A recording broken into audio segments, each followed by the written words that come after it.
You're probably thinking, my boyfriend said this was a superhero movie, but that guy in the red suit just turned that other guy into a fucking kebab. Well, I may be super, but I'm no hero. And yeah, technically this is a murder, but some of the best love stories start with a murder. And that's exactly what this is. Thrive Loud with Lou Diamond. And to tell it right, I gotta take you back long before Lou squeezed his ass into red spandex. Would you like to learn from those that are taking their lives, their businesses, and their passions to the next level?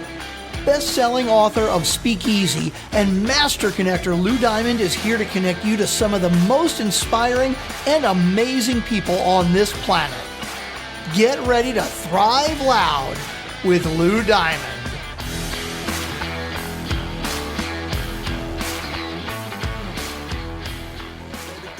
Make them dance when they come on. Everybody looking for a dance floor to run on. If you wanna run away with me, I know a galaxy and I can take you for a ride. I had a premonition that we fell into a rhythm where the music don't stop for life. Glitter in the sky, glitter in my eyes. Welcome everyone to another spectacular episode of Thrive Loud with Lou Diamond, connecting you to the most inspiring and amazing people that are thriving each and every day. I'm your host, Lou Diamond, and today on Thrive Loud, we have author, keynote speaker, thought leader, podcaster, improviser, and the creator and CEO of the Haus, a private label lifestyle brand that connects ambitious humans and their goals. Wow, I did that pretty well without messing up. I'm actually impressed with myself. She helps teams reconnect, fully engage, and up-level their effectiveness. Her top-rated podcast, Yes and, highlights her improv training as a Second City alum and brings the improv mindset into play. Thrive Loud listeners, get ready, get set to holler. I got Judi Holler here on Thrive Loud. Hi, Judi. How are you? Hi, so good to be here. And best last name ever. Best last name ever. Your last name, not mine. That is my last name. Best last name ever. It pretty much sums up my personality. And I do want to correct one thing. Oh, yeah. And it's not a bad thing. It's just one of those things that I want to make sure no one is thinking that I'm claiming I'm something I'm not. But I'm an alum of Second City's Conservatory. So okay.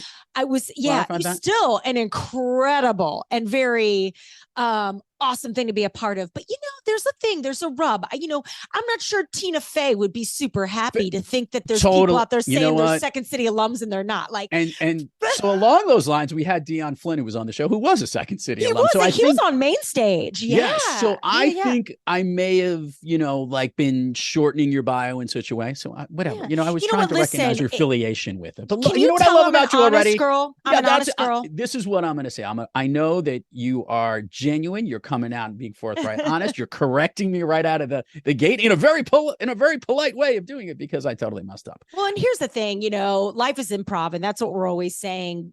And I think at the core, at the essence of the improv theater is this beautiful ability to be authentically who you are. And when I was doing research for my book, my first book, Fear is My Homeboy, I make a lot of Second City references, and Second City and studying there professionally certainly changed my entire life. And I tell this story in the book. I didn't take improv for the first time until I was 30 years old. So I had this full-time career. So that was like minus 5 years ago is what I'm judging by right now. Minus 5 years ago. Yeah. And, I was reaching out to Second City to do, get some quotes for the book and, all that authory stuff you do when you write books.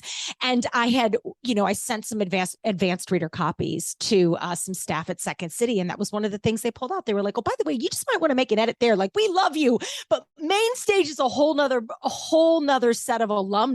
And, I'm telling you, whether you're main stage or you're conservatory or you are a level A improv kid, just take an improv class. It doesn't matter which direction you go. Cause I don't know about you, rules, schmools.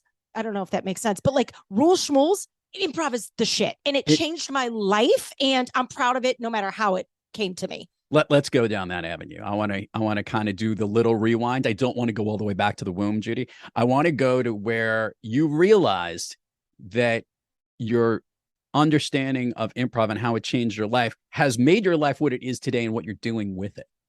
Yeah. I mean, for me, opening the door to that improv classroom changed everything. I like I said, was 30 years old the first time I took an improv class. And, I thought at the time I was an ancient fossil. And so what a lot of people don't know is, and I tell this story in the book, and it's actually a signature story in one of my keynotes, is the story of me actually quitting the first time. Like, I paid the fee, and let's be clear, Second City is the mothership. They do not give you your money back if you do not show up for class. And I didn't show up for class. I walked all the way there, left my apartment, the whole thing, literally had my hand on the door handle to the classroom, and I never walked in. I was so afraid that I was, all the limiting beliefs, right? Too old, too late, not funny enough, not smart enough, all these kids. And I was like, I had signed up for basic level A improv. I hadn't even auditioned for Conservatory yet. And, this was like level A improv. So I quit. It took me 2 years to go back. And, the question I ask, anyone listening right now is, wouldn't it be great if we could stop that shit, right? If we could stop quitting on ourselves, if we could stop missing opportunities, and most importantly, if we could stop allowing fear to make our decisions. So to answer your question, that's what it taught me, everything. Yeah. Because when I opened the door to that improv classroom the second time and actually walked in and saw the first human being, I put this photo up in my keynote. It's the photo of my first ever improv ensemble. And the first person I met was a woman named Shelley, who at the time was in her early 50s, University of Chicago professor, taking improv to think on her feet in the classroom. And then I highlight in the back a gentleman by the name of Frank, who at the time was 51 years old, sales guy, wanting to be a more confident presenter. And here was this 30-year-old kid, 30, almost 2 at the time, so afraid, so paralyzed by the limiting belief that was my perceived elder age, that I quit. And, when I walked in and saw people decades older than me, it just really illuminated the fact that, we're always right on time. And when we're brave enough to open the door to anything new, despite our fear, despite our doubt, despite other people not getting it, that's when we start to crack open the next yes, the next thing, the next, it changed everything for me. Literally everything. Quit my job, started a business, wrote a book. Here we are together today. I created House of And. I speak on stages. I have my own podcasts, all these things. And that's great. But it's just this beautiful reminder that it's all possible. You just have to be brave enough to open the door. I want to hit this topic because this is going to be a good swing here, because we've had a lot of improv folks on, and trust me, our listeners know how valuable yes and is. And I loved how you went from no but to yes and it took 2 years to get to that point. Yeah. And I think what I wanted to dive in there is the fear you were facing. And there's a lot of people who, when they enter improv classes or workshops, they might not, leave and not come in. They'll get in there and they won't engage right away. And I want to address what you've seen is why.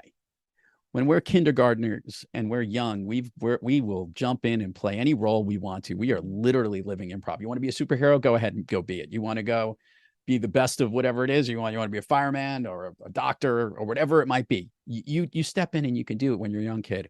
What happens to us? Because I know, to understand how valuable the power of improv is, you have to understand what holds us back from taking it on. What do you think it is, that fear that's inside us? I mean, overthinking other people's judgments, other people's opinions, people not liking us not being smart enough, funny enough. And, oh, by the way, oh my God, what if I fail? What if I suck? We're so afraid to suck. I think the biggest secret weapon over the years for me, I get asked this a lot. Oh, what's this? And I hate the word success, because I think success looks so different. For you, success could just be I did not hit snooze today. I am winning, right?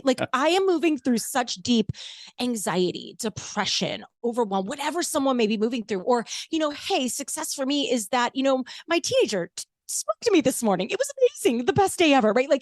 We're all going through different things and we all have different priorities. But I think success really, truly, at the end of the day and at the end of our lives, means living a good life on our own terms, doing it our way.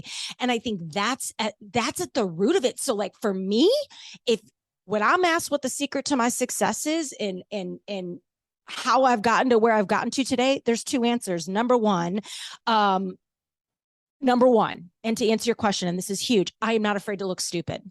I am not afraid to change my mind. I am not afraid to get it wrong. I am not afraid anymore to open the wrong door. I'm not afraid to fall off a stage. I've done it. I am not afraid to try new material out and have it not work. I'm not afraid to rebrand. I'm not afraid to redo my hair and the way I dress and the way I, the way I think. Thoughts can change as you age. My goodness, as you learn things about yourself and the world. So number one, the superpower of improv theater and 5-year-olds who dress up as Superman is they don't overthink it, right? They just go. And I think the other and secondary piece of advice to like my secret to success is the power of the ensemble. Like, how did I get to where I'm at today? Dude, all the people that have helped me. Like all the people, all the phone calls I've made. Now I've picked up the phone and asked for the help and put myself in the arena and done the hard thing and risked embarrassment. But man, I've gotten so much support and help from other ensemble members along the way. And I think that is a key we miss. We can't do it alone. We don't have to do it alone. Improv reminds us that's possible. You're going to love this. We did some workshops with some really high-end organizations and top salespeople. And we have this exercise, which is very improv-y type of things where they have to do something spontaneous. In fact, pre-COVID, we used to do this much more often. We actually would leave the workshop. We would go to either a bar or a place that there was an open mic. And we would give them a little bit of a heads up to say, hey, prepare some performance piece. And the general idea was we would let them know at that particular point, hey, guess what? You're going to go on stage in front of us and a whole bunch of random strangers at this place, and you're going to go present. And you have to see what happens to everybody. All those things you just described, the judgment, the fear, the anxiety, all that stuff that goes in there. And then I hit this big part, and you always get one person that says, I'm going to go do it. And once they see one person do it with liquid courage or not, that's not important right now. They get up there and they almost deploy some improv-based things, even in just their act, because they're a little bit nervous with what's happening. And it turns out to be better than what they think it could be. When it's all said and done and we regroup afterwards, I always hit them with, so if you had the balls to get up there and go on stage and perform and take that thing and say, yes, and I'm going to do it, you could probably pick up the phone and grow your business a little bit more and not worry about calling that client. Or you could take on that new risk and try something new within your business. You can try and do all these things. I think what's so great about yes, and I'm going to step into this in the House of And, is that deploying what you've learned as an individual and all the lessons of improv apply to so many more important things in business. Mm-hmm. Can you share with a little bit about how your message carries over to branding, to messaging and everything, and how that can be all packaged together? Yeah. I mean, it's a message of movement, right? The goal is to get to the action faster, right? And this is why I don't think yes is enough. Like throughout history, yes, and, yes, and, yes, and, yes, and. They've always gone together and they're great. They're the darlings of the improv theater. But I've sort of broken it apart because I don't think yes is enough, because without and, we don't move. Like if you and I were to play right now and do an improv scene and we just yes, like we would, like I would give you a suggestion and you only could say yes, it would literally go one sentence, right? Like you need the and, you need the additive. And so what the House of And, what's really at the essence, the core, the heartbeat of House of And is that we're going all in on the ampersand, which is movement and getting people to take more confident action faster. Because here's the deal, and this is big. If you're listening right now and you're driving, prepare your heart. If you are on the treadmill, pull over. Okay. A lot of people, and when I realized this, it really changed everything for me. So many of us think we have to be confident to go do the thing. Oh, he's so confident. That's why she's so confident. I'm not confident. I could never pick up I could never start a business. I could never be a teacher. I could never get you got to have I'm just not confident. You think you need confidence to go do those big things in the world, but actually it's the opening of new doors and the doing of new things and the movement that makes you more confident. So like confident is the outcome of consistent action. So we are chasing the and. We love the yes. We love the yes. It gets us in the game. But the and keeps us moving. Hence the algorithm of and the and method that we're teaching and living and loving inside the House of And. Oh, I love this. And you are so right, by the way. It's I was just thinking of a guy I was talking with who's been on fire. And a lot of the in the zone and on fire thing, whether it's in a sport or on stage or in the zone or in business, you're the movement piece of what you do is that by accepting what that next step is, or in moving forward and keeping things moving onward and upward, which is what we're about here on Thrive Loud, is that by doing that, you're creating this momentum that makes you even better and smoother, and all the things that you do, that it actually creates other opportunities. And that's why you see it's not just one win. It's 1 and 2 and 3 and 4 and 5. It's an infinite game. It's an infinite game. I mean, take your example of bringing the people on stage. I do this in my keynotes. I bring people up on stage and of course, I ask for volunteers because you have to pick yourself. I want you to be scared. I want you to have no idea what's about to happen. We don't have a script, but oh, by the way, did you wake up with a script? I didn't. You and I always tell people, they're like, I could never improvise. I'm like, babe, did you have a conversation today? Like, you have improvised. Like, you are doing it. Like, are your kids, did you keep your small child alive today? Did you help? Did they get their pants on? Like, that's an improv performance, right? And sometimes that's not even a requirement. Sometimes it's not even a requirement, right? So, like, to your point about bringing people on stage, like, what I love about that moment, and tell me if you feel it too, is the energy of the aftermath of that. Because here's what happens. You watch someone transform in front of your eyes because you see someone very scared. They have no idea what's about to happen. They're terrified. You can feel them shaking in some cases. You see their nerves, the beads of sweat. You can almost feel their heartbeat because they're next to you on stage. They do the thing they didn't think they could do. They do it, mind you, without a script.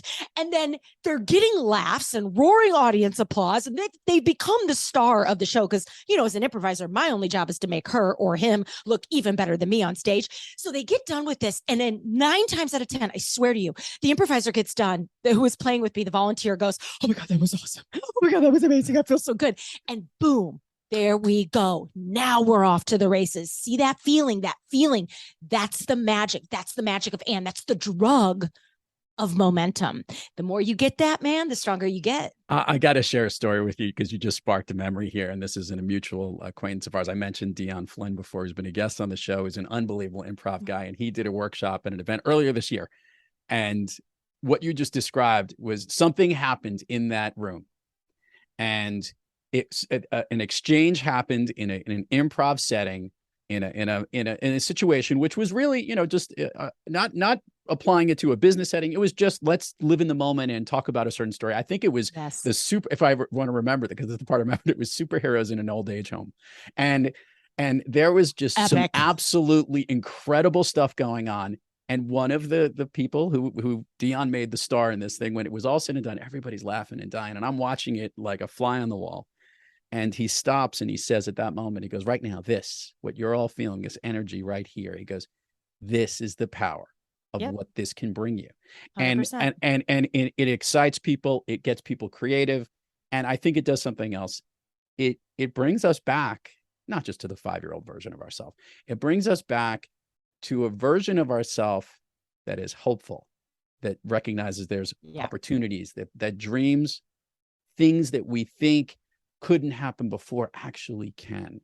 Mm-hmm. And they always have been able to happen. They always could happen. It is just understanding that you got to get your mind in that space to get there. Yes. And to take it a step, see what we did there, and to take it a step further and add on to your beautiful point, this notion of like, okay, well then how does that manifest in real life for the person listening right now? Like, okay, well, great. I'm never going to get on an improv stage. I'm not a performer. I have no access to improv. I don't have a theater in my, well, how does this look like? How does this look in real life? Like, how do I get this energy and this momentum and these and moments in my real life? It could be something as simple as, like you mentioned earlier, picking up the phone and advocating for yourself and making a sales call and closing a deal, right? It could be you writing an article or getting published in like an industry magazine and saying like, oh my God, I did it. Like I put delivering a breakout speech at your industry conference or leading sitting in the front row at a meeting or leading a conversation, on your team, asking the first question on a conference call, like all of these opportunities we have every day to put ourselves out out there, to get ourselves into the mix, to put ourselves in the way of the magic. We have these opportunities every day. The problem is we think it has to be perfect. We think we overthink, we self-doubt, we are tethered to these limiting beliefs that just are serving no one. But the devil in disguise, and that is always what you'll miss, and the regret that lives on the other side of any opportunity you don't take to dance just a little bit with your courage, and prove to yourself how brave you are. And that's the fun of it, right? Like, oh my God, what could I do today to advocate on behalf of myself, my business? Let me give you one more example. Last week, this is a perfect tactical example. So the teacher is also the student. So we live in this world of social media and phones, and so many times we're behind screens, and you get it. And it can be really lonely running a business. It can feel really confusing. We're looking around too much. We're not keeping our eyes on our own paper.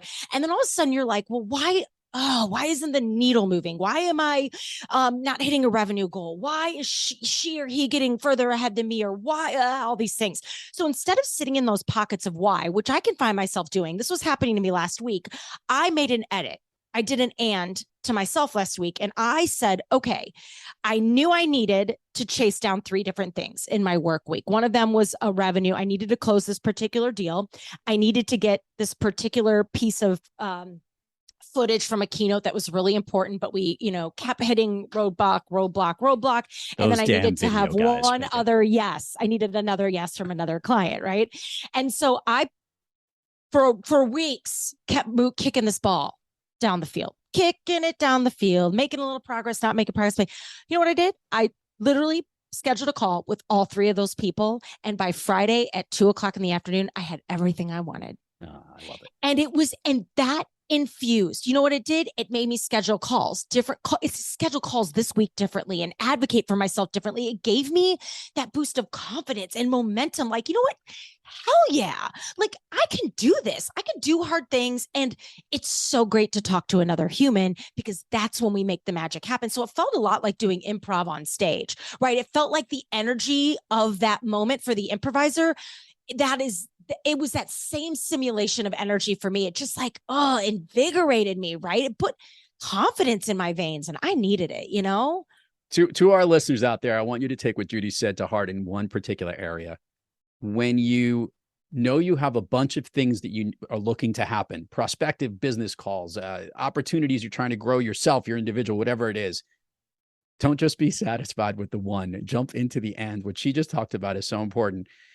Take the momentum that you got from the first one. And by the way, you may not have gotten a win in that first one. It may be, hey, right now, the win is just picking up the phone and speaking to that person, because guess what? If it's not a yes today, it could be a yes tomorrow. And what's important is that you get that, and now you carry that momentum to the next task and go through it. That is where you win in this life, because it is taking that momentum in the conversations that you've been having, because that creates the confidence. I love that example. And now I'm starting to understand the power of the House of And, baby. I'm on board. And yes. And it's about building the muscle, right? Like, so to wrap it up in a bow, it's like you go to the gym to lift weights and to build muscles, but you don't just lay on your couch and get strong.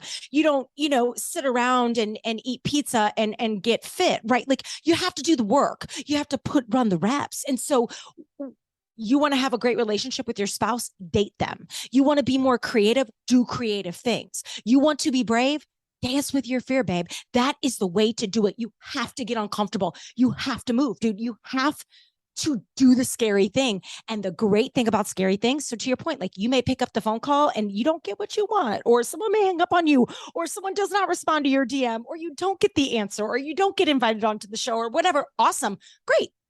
Notch in my belt, little chalk on my hands. Boom, I'm feeling a little stronger. On to the next one, right? On to my next stand. We start to get braver, right? And that's a muscle we forget about. We forget about it. Courage is hard. Courage is work. I'll say this. Courage is work. It is work. Got to show up to it. I love asking guests this question. I have no idea where this is going to go, but I have an idea. Maybe I have an inkling. I think I do. I love asking guests on the program this question, because it actually decodes kind of what makes them thrive. Look, you've been killing it since that one class that you went to, which took a while. And I love the story that there was a failure even just to get into it. Big and you've time. made it into a career, you've made it into a business, you've made it into a speaking platform, and to all these different platforms in your podcast and everything, which means you are thriving on most days, Judi. We all have those days when we're not quite kicking on all cylinders and we're a little off our game. Judi Holler, when you have trouble thriving, what practice do you seek, or maybe which individual do you seek out to get yourself back on the thriving track? Yeah, the re-thrive train. This happens a lot. So welcome to a day in my brain. Like life, as I always say, like life is improv.